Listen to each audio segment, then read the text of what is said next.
Hello everyone. आज हम लोग डिस्कस करेंगे रिवर्सिबल इनहिबिटर के बारे में।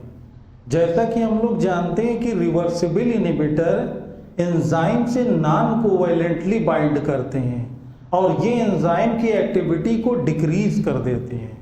तो जितने भी दुनिया में इनहिबिटर हैं, जो भी रिवर्सिबल इनहिबिटर, वो हमेशा एंजाइम से नॉन कोवैलेंटली बाइंड करते हैं और एंजाइम के 3D स्ट्रक्चर को चेंज कर सकते हैं और रेट ऑफ रिएक्शन को डिक्रीज कर देते हैं। लेकिन अगर सब्सट्रेट की कंसंट्रेशन हम बढ़ा दें तो एंजाइम से इनहिबिटर रिमूव हो जाते हैं। इसीलिए इसका नाम रखा हुआ है रिवर्सिबल इनहिबिटर, यानी इनहिबिटर या रेट ऑफ रिएक्शन रिवर्स हो जाता है।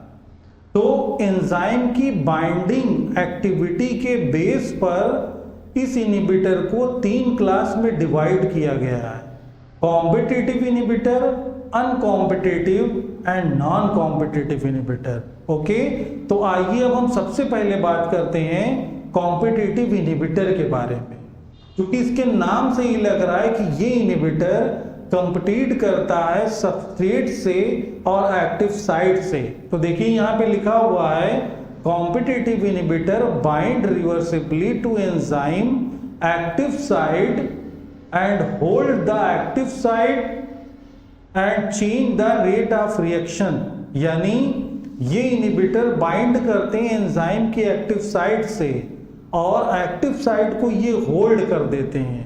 तो ऐसी सिचुएशन में जो मेन सबस्ट्रेट है वो अपने एंजाइम से बाइंड नहीं कर पाता, तो इससे रेट ऑफ रिएक्शन जो है वो डिक्रीज हो जाता है। तो ऐसे में अगर एंजाइम काइनेटिक्स और ग्राफ पर हम बात करें तो Vmax इसमें चेंज नहीं होती, लेकिन Km वैल्यू इंक्रीज हो जाती है। तो बहुत सारे इनहिबिटर को हम as a drug clinical treatment में यूज करते हैं। इसमें बेस्ट एग्जांपल है इथेनॉल पॉइजनिंग के बारे में, कि जब इथेनॉल की पॉइजनिंग होती है तो उसमें हम मिथेनॉल देते हैं, तो वो मिथेनॉल इथेनॉल के स्ट्रक्चर के सिमिलर होते हैं, तो इससे इनहिबिटर रिमूव हो जाता है। क्योंकि हमने पहले ही बताया कि अगर सबस्ट्रेट की कंसंट्रेशन हम बढ़ा दें तो एंजाइम से इनहिबिटर रिमूव हो जाते हैं, रिएक्शन रिवर्स हो जाएगा। तो इस कॉन्सेप्ट को यहाँ पर ध्यान देना है कि कॉम्पिटिटिव इनहिबिटर में Vmax अनचेंज रहते हैं, Km इंक्रीज हो जाती है। Okay, you have clear. अब नेक्स्ट टाइप पे बात करते हैं non competitive inhibitor. Non competitive inhibitor के नाम से ही लग रहा है कि ये एंजाइम की एक्टिव साइट से बाइंड नहीं करते, अदर साइड से बाइंड करते हैं या एंजाइम के सरफेस से, और ये एंजाइम के 3D स्ट्रक्चर को चेंज कर देते हैं, 3 डायमेंशनल स्ट्रक्चर को, and block the rate of reaction. Okay, तो non competitive inhibitor bind the other side, not bind the active side, okay, and block the rate of reaction. अगर enzyme kinetic की बात करें तो Vmax इसमें decrease हो जाएगा, Km वैल्यू चेंज नहीं होती। कुछ एग्जाम्पल अगर हम देखें, बहुत सारे हैवी मेटल्स जो होते हैं वो एंजाइम के अदर सरफेस, अदर साइड से बाइंड करते हैं और वो बाइंडिंग होती है सल्फा हाइड्रिल ग्रुप से।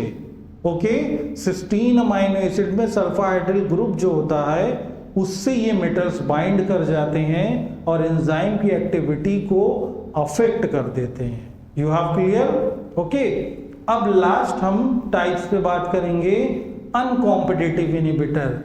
तो जितने भी अनकॉम्पिटिटिव इनहिबिटर हैं ये हमेशा बाइंड करते हैं एंजाइम सबस्ट्रेट की बाइंडिंग के बीच में। देखिए इस स्ट्रक्चर में हम देख सकते हैं, ये येलो कलर का आपका सबस्ट्रेट है, ब्लैक एंजाइम है, पिंक कलर इसमें बाइंड किए हुए ये इनहिबिटर्स है।